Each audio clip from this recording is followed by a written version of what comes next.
Hi, I'm Wayne Alaroot for Personal Liberty. Two things are happening right now under Obama that are unprecedented. First, Obama is about to go to war in Syria and risk your sons and daughters' lives on behalf of our enemy, Al-Qaeda. Second, he's about to risk starting World War III. Are you on board? And then there's Obama's red line. Obama's defenders say Syria passed the red line. We have no choice. We have to go to war. Really? So now we call extremist Muslims killing other extremist Muslims a red line that demands U.S. intervention. But extremist Muslims in Egypt burning over 70 churches to the ground and killing Christians is not a red line? In one place, Syria, we want to go to war. In the other, Egypt, we continue to send billions in foreign aid as a reward for killing Christians.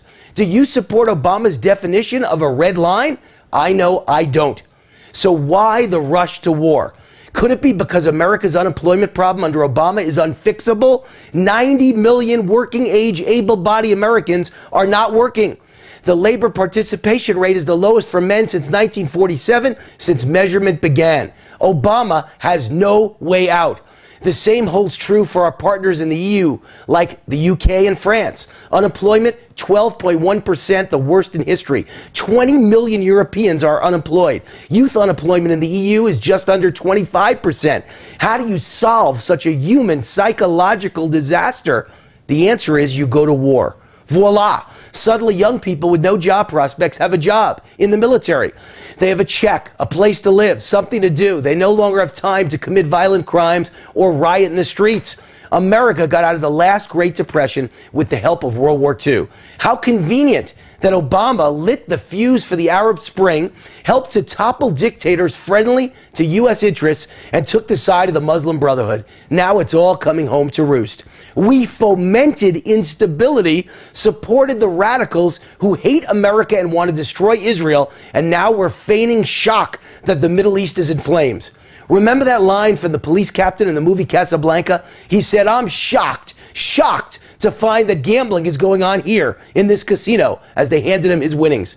What a funny coincidence that a war would solve Obama's worst problems all at once. First, war would stir patriotism and force Americans to rally around the president. Second, Obamacare is a nightmare for Obama and his party, and he knows it. It's so unpopular, even Democrats and unions are running away from it.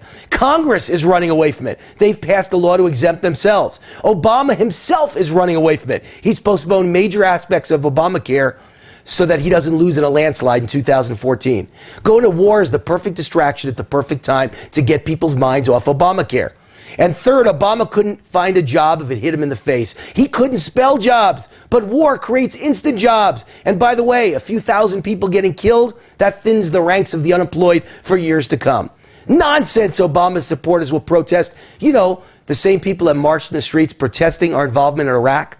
Those same people who questioned CIA intelligence about weapons of mass destruction, yet who now readily accept the CIA's claims about Syria using chemical weapons. Those same people who called Bush a murderer now accept Obama bombing and killing citizens in Syria. Syria is the new Iraq. The key to life and politics is to choose your friends carefully. In Egypt, Obama supports the Muslim Brotherhood. Those are his buddies. This is the same group that supported the Nazis during World War II. Their leader, Mohammed Morsi, said in a speech last year, "The Quran is our constitution, the Prophet is our leader, jihad is our path, and death in the name of Allah is our goal." Beautiful. In Syria, our new friends are worse than the Muslim Brotherhood, if that's possible. The rebels fighting the Syrian government are actually Al-Qaeda. These are the murderous terrorists who are the sworn enemies of America and Israel. This is who Obama is asking our sons and daughters to die for? Not my sons, not my daughters. How about yours? Have we learned nothing from Iraq? I was gung-ho about Iraq, I admit it. I thought it was a noble cause to set the Iraqi people free from a tyrant. You know what I found out? We meant well, but it was a disaster. It was none of our business. It was not worth the cost in dollars or human life. The Iraqi people we heroically risked and sacrificed for not only don't thank us, they hate us. Why would we want to do it again? Our Middle East interventions cause more hatred, more terrorism, and more death. And let's not forget that our intervention in Libya put weapons in the hands of radical Muslims who, it now appears, use those weapons to attack our own Libyan embassy and murder our U.S. ambassador and 3 brave Navy SEALs. You know, that tragedy that was covered up by Obama and Hillary Clinton by blaming it on a movie? That one. Who killed our brave men in the Libyan embassy? Al-Qaeda, the people Obama now wants to partner with. Have we not learned that our Middle East interventions always work out badly? Now we're going to do it again. Except this time it's far worse.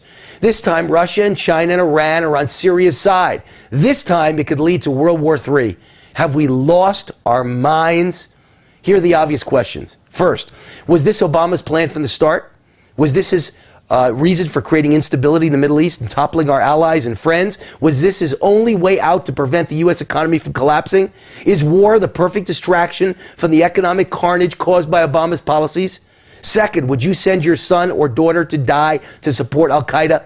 I know I wouldn't. This is a new level of insanity, even for Obama. I'm Wayne Allen Root for Personal Liberty. See you next week. Same time, same place. God bless America and protect us from Barack Obama.